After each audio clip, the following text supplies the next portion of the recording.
All right, welcome back. This is question 3. Well, we have a little bit of a simpler problem this time around. The previous two can vary.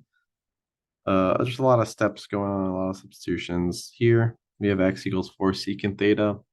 So we're always going to start with that. So let x equal 4 secant theta. Now we need our dx. So dx is clearly 4 tangent theta, secant theta. All right. du, or d theta, sorry. D theta. Okay.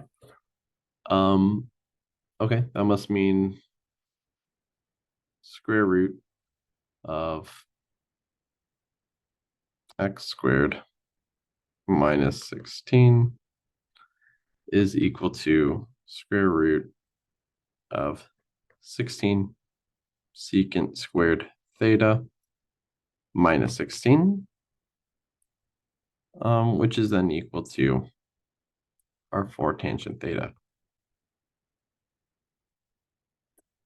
where theta is equal to, again, we get that from here, theta is equal to inverse secant x over 4. We're going to need that when we substitute stuff back in. So finally, our integral is just going to be evaluated of 4 tangent squared theta d theta. All right. You can get that 4 out of here. And we can rewrite tangent squared. Let me box the substitution on the side here. We have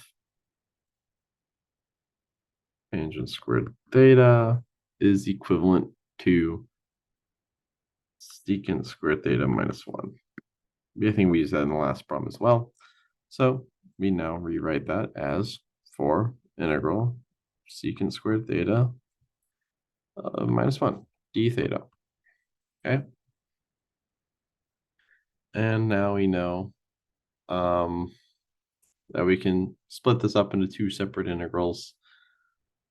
We don't necessarily need to, but we can tell that the integral of secant squared is tangent integral of -1 would just be negative theta, and we distribute the 4 to either side. So we have 4 times tangent theta minus theta.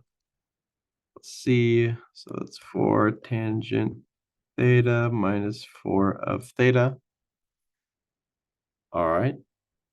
Now we're going to substitute back in our theta, which we have here. Perfect. So now we have 4 tangent inverse secant of x over 4 of minus 4, and then just our inverse secant of x over 4. Okay, and plus c, of course. These are all plus c's. Okay, perfect.